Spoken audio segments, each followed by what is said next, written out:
السلام علیکم ورحمۃ اللہ وبرکاتہ۔ یہ دارالسلام اسٹوڈیو لاہور پاکستان ہے۔ دارالسلام اسٹوڈیو کی ایک نئی پیشکش خلفائے راشدین کا تیسرا حصہ خلیفہ راشد سیدنا عثمان غنی رضی اللہ عنہ پیش خدمت ہے۔ جی ہاں، اسلام کے تیسرے خلیفہ راشد سیدنا عثمان غنی کا دل آویز تذکرہ کہ جن کے علاوہ دنیا میں کوئی ایسا شخص نہیں ہوا جس کے نکاح میں کسی نبی کی 2 بیٹیاں آئی ہوں۔ اعلان نبوت سے پہلے نبی کریم صلی اللہ علیہ وسلم نے اپنی بیٹی رقیہ کو ان کے نکاح میں دیا۔ بدر کے روز وہ فوت ہو گئیں تو اپنی دوسری بیٹی ام کلثوم کو ان کے نکاح میں دے دیا۔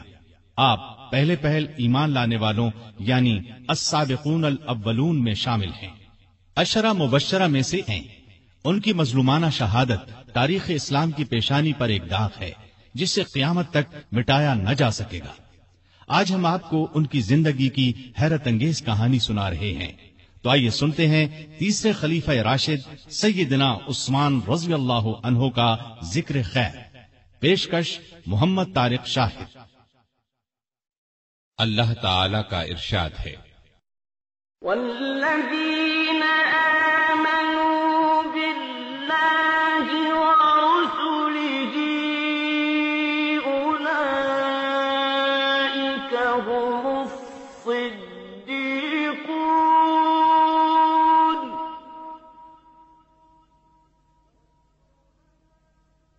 والشہداء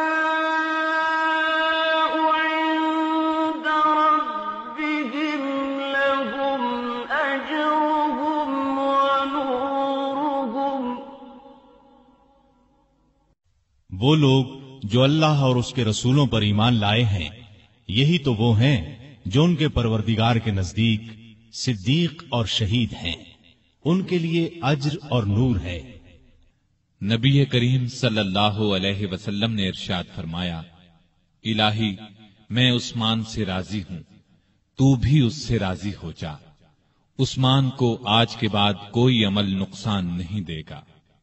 جماعت اصحاب روشن ستارے ہیں، آسمان پر موجود ستاروں کی روشنی کم و بیش ہے۔ یہی مثال صحابہ کرام رضی اللہ عنہم کی ہے، لیکن ہیں سبھی روشن۔ ان میں سب سے نمایاں، سب سے روشن اور سب سے تابناک بہرحال پہلے 4 صحابہ رضی اللہ عنہم ہی ہیں۔ یہی پہلے 4 اصحاب خلفائے راشدین ہیں۔ عشرہ مبشرہ میں بھی سب سے پہلے انہی کا نام ہے۔ اسلام کا دامن شہادتوں سے مالا مال ہے۔ اعلان نبوت کے بعد سے آج تک مسلمان اسلام کے لیے قربانیاں دیتے آئے ہیں۔ خود نبی پاک صلی اللہ علیہ وسلم کے دور میں بہت سے صحابہ شہادت سے سرفراز ہوئے۔ آج واقعہ کربلا کو شہادت کا سب سے بڑا واقعہ خیال کیا جاتا ہے۔ ایسا خیال کرنے والے سیدنا عثمان غنی رضی اللہ عنہ کی شہادت کے واقعے کو نظر انداز کر دیتے ہیں۔ سیدنا عثمان غنی رضی اللہ عنہ کی شہادت حد درجے مظلومانہ شہادت ہے۔ 40 دن تک فسادیوں نے ان کے گھر کو گھیرے رکھا۔ یہ سانحہ اس شخص کے ساتھ پیش آیا جسے نبی صلی اللہ علیہ وسلم نے دنیا میں جنتی ہونے کی بشارت سے نوازا۔ یکے بعد دیگرے اپنی 2 بیٹیاں ان کے نکاح میں دیں۔ اس کے علاوہ بھی جن کے فضائل بے شمار ہیں، وہ مسلمانوں کے تیسرے خلیفہ راشد تھے۔ اسلام کے لیے ان کی قربانیوں کی ایک طویل فہرست ہے، لیکن افسوس جب ہم تاریخ کے اوراق الٹتے ہیں تو ان کے صفحات پر اس جیسی ہستی کا بھی خون پھیلا نظر آتا ہے۔ سیدنا عثمان غنی رضی اللہ عنہ ہجری سال شروع ہونے سے 47 سال پہلے 576 عیسوی میں شہر مکہ میں پیدا ہوئے۔ ان کی پیدائش سے 6 سال پہلے ہمارے رسول کریم صلی اللہ علیہ وسلم دنیا میں تشریف لا چکے تھے۔ ماں باپ نے نام عثمان رکھا، اسی نام سے مشہور ہوئے۔ ابو عبداللہ اور ابو عمرو کنیتیں تھیں، لیکن کنیتیں مشہور نہیں ہوئی۔ مشہور لقب ذوالنورین ہے، اس کا مطلب ہے 2 نوروں والا۔ چونکہ نبی کریم صلی اللہ علیہ وسلم کی 2 صاحبزادیوں سے آپ کی شادی ہوئی، لہذا آپ کو یہ لقب ملا۔ دوسرا لقب غنی ہے، بہت مالدار تھے، لیکن اپنا مال دین کی خدمت اور نیکی کے کاموں میں بے تحاشا خرچ کرتے رہتے تھے، اسی لیے غنی مشہور ہوئے۔ 5ویں پشت میں ان کا سلسلہ نسب رسول کریم صلی اللہ علیہ وسلم سے جا ملتا ہے۔ آپ کا تعلق قریش سے تھا اور قریش کے قبائل میں آپ بنو امیہ سے تھے۔ آپ کے پردادا کا نام امیہ تھا۔ نبی کریم صلی اللہ علیہ وسلم کے پردادا کا نام ہاشم تھا۔ امیہ ہاشم کے بھتیجے اور اپنے خاندان کے رئیس تھے، اس لیے یہ خاندان بنو امیہ کے نام سے مشہور ہوا۔ اس خاندان سے تعلق رکھنے والوں کو اموی کہا جاتا ہے۔ قریش کا قومی جھنڈا بنو امیہ کے پاس تھا۔ اسی طرح بنو ہاشم کے ذمے کعبے کی نگرانی کا کام تھا۔ گویا دونوں خاندان مرتبے والے تھے۔ عثمان غنی کے والد عفان نے اسلام کا زمانہ نہیں پایا۔ رسول اکرم صلی اللہ علیہ وسلم نے جس زمانے میں نبوت کا اعلان فرمایا، عفان اس سے پہلے ہی فوت ہو چکے تھے۔ والدہ کا نام اروا تھا۔ بی بی اروا کی والدہ کا نام ام حکیم بیضا تھا۔ یہ رسول کریم صلی اللہ علیہ وسلم کی پھوپھی یعنی آپ کے والد جناب عبداللہ کی سگی بہن تھی۔ اس طرح بی بی اروا آپ کی پھوپھی زاد بہن تھی اور عثمان آپ کے بھانجے تھے۔ آپ کے بچپن کے حالات تاریخ کی کتب میں بہت کم ملتے ہیں۔ اتنا ذکر ضرور ملتا ہے کہ گھر والوں نے عثمان رضی اللہ عنہ کو لکھنا پڑھنا سکھایا، اچھے آدمیوں کی طرح رہنے کی تربیت دی۔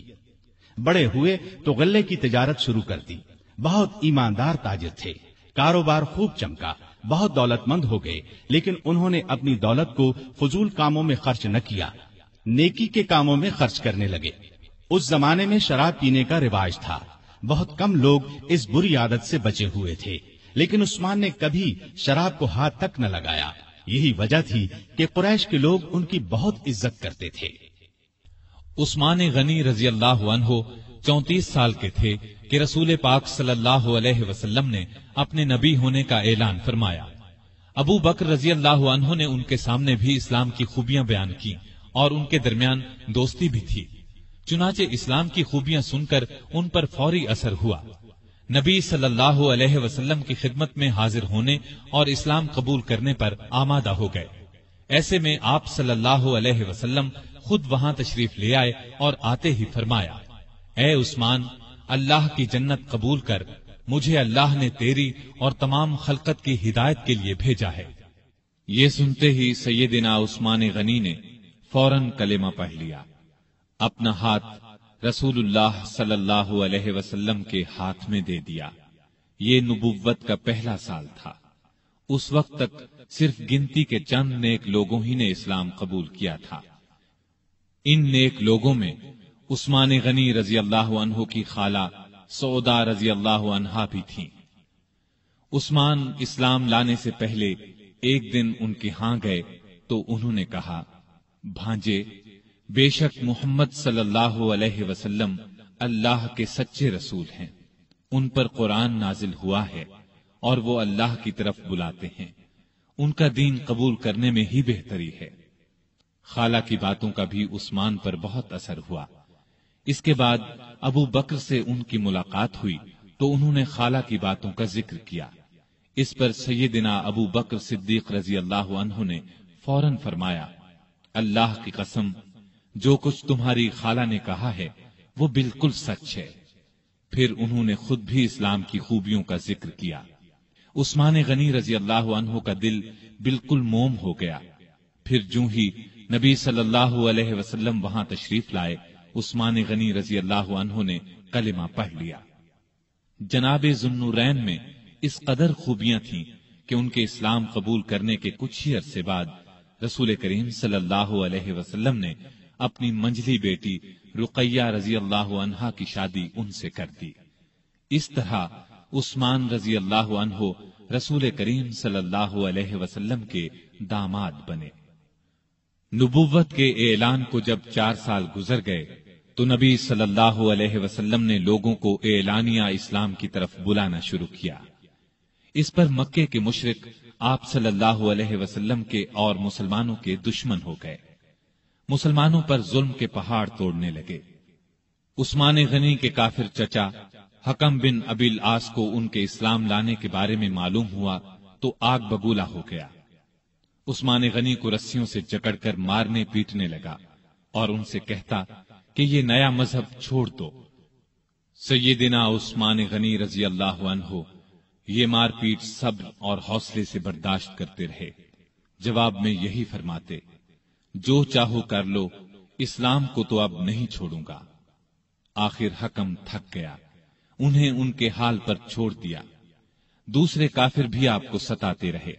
جب کافروں کا ظلم حد سے بڑھا تو نبوت کے 5ویں سال نبی صلی اللہ علیہ وسلم نے مسلمانوں سے فرمایا، تم لوگ یہاں سے نکل کر حبشہ چلے جاؤ، وہاں کا بادشاہ اچھا آدمی ہے، کسی پر ظلم نہیں ہونے دیتا، جب تک اللہ تعالی تمہاری اس مصیبت کو دور نہیں کر دیتا اس وقت تک تم لوگ وہیں ٹھہرو۔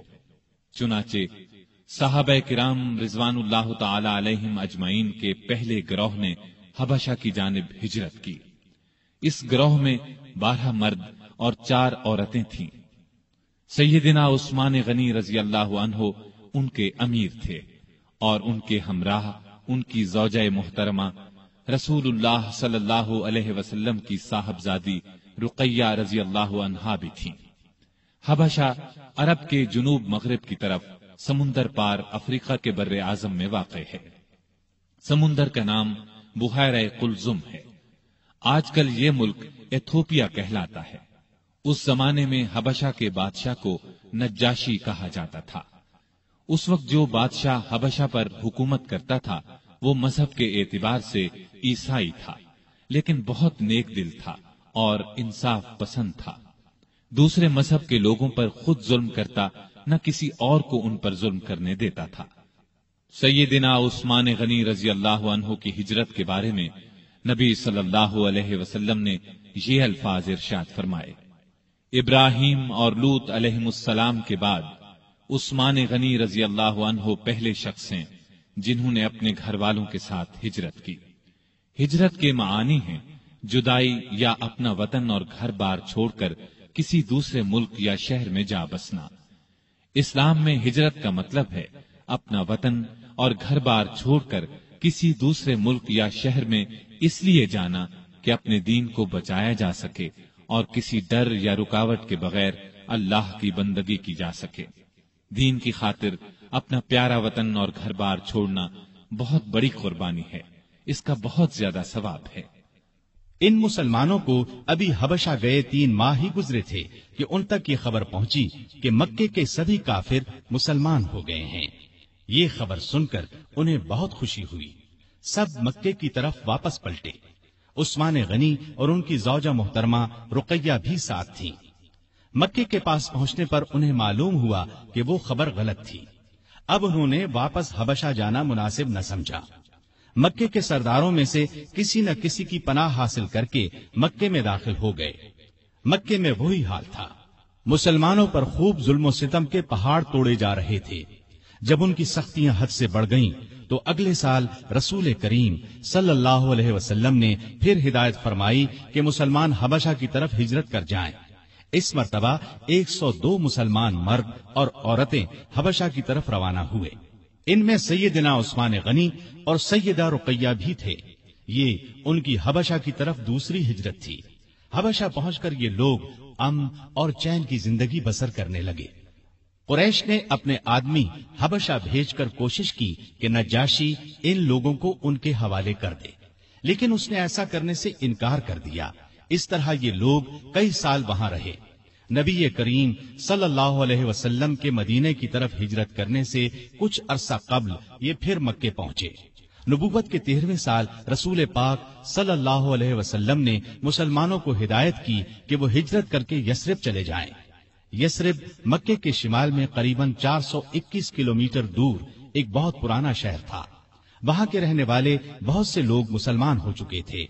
انہوں نے نبی کریم صلی اللہ علیہ وسلم کو یثرب آنے کی دعوت دی اور یہ عزم ظاہر کیا کہ وہ مرتے دم تک آپ کی حفاظت اور مدد کریں گے۔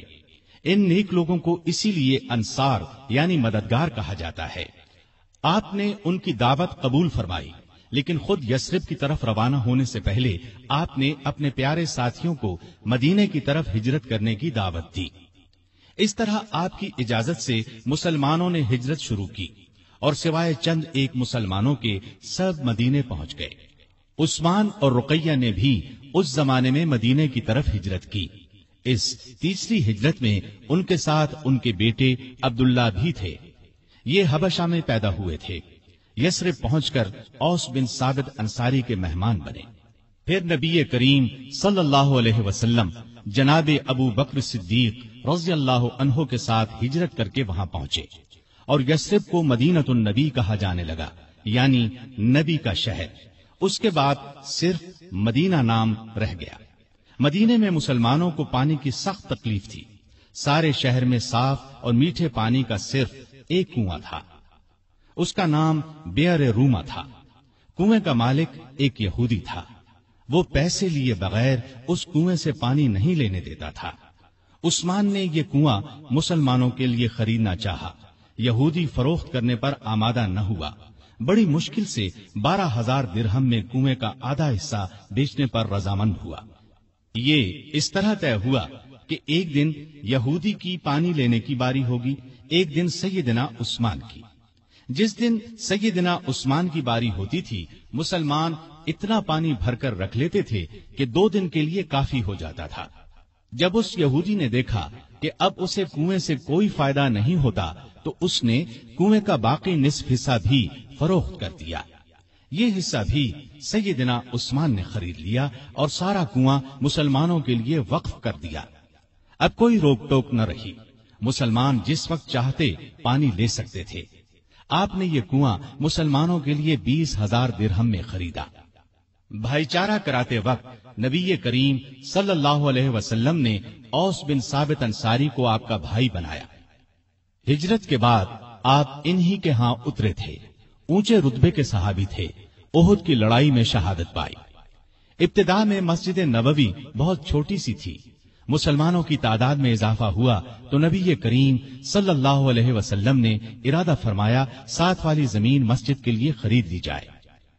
آپ نے اعلان فرمایا کہ کوئی ہے جو اس زمین کو خرید کر مسجد میں شامل کر دے اور بدلے میں جنت لے لے۔ اس پر سیدنا عثمان فوراً آگے بڑھے، 10,000 درہم میں زمین خرید کر مسجد کے لیے پیش کر دی۔ ہجرت کے دوسرے سال رمضان میں بدر کی لڑائی پیش آئی۔ اس وقت نبی صلی اللہ علیہ وسلم کی پیاری بیٹی اور عثمان کی زوجہ محترمہ سیدہ رقیہ رضی اللہ عنہا سخت بیمار تھیں۔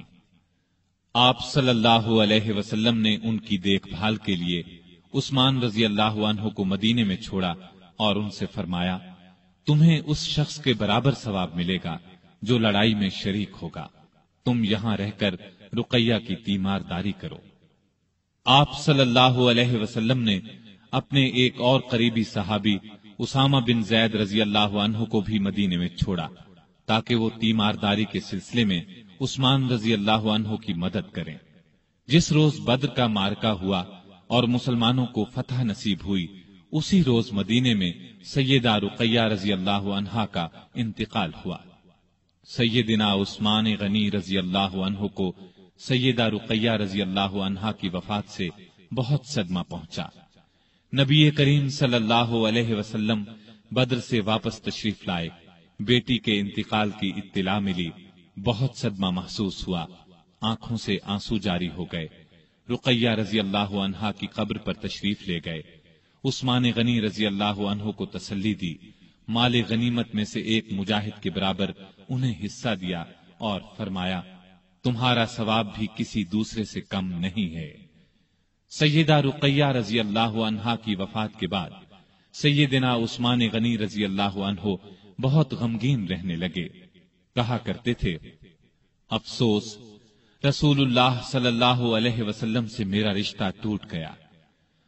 آپ صلی اللہ علیہ وسلم نے ان کی یہ حالت دیکھی تو اپنی دوسری بیٹی سیدہ ام کلثوم رضی اللہ عنہا کا نکاح ان سے کر دیا۔ یہ نکاح ہجرت کے تیسرے سال ربیع الاول کے مہینے میں ہوا۔ اس کے 2 مہینے بعد ام کلثوم رضی اللہ عنہا کی رخصتی ہوئی۔ ہجرت کے تیسرے سال شوال کے مہینے میں غزوہ احد پیش آیا۔ اس لڑائی میں سیدنا عثمان غنی رضی اللہ عنہ نے شرکت کی۔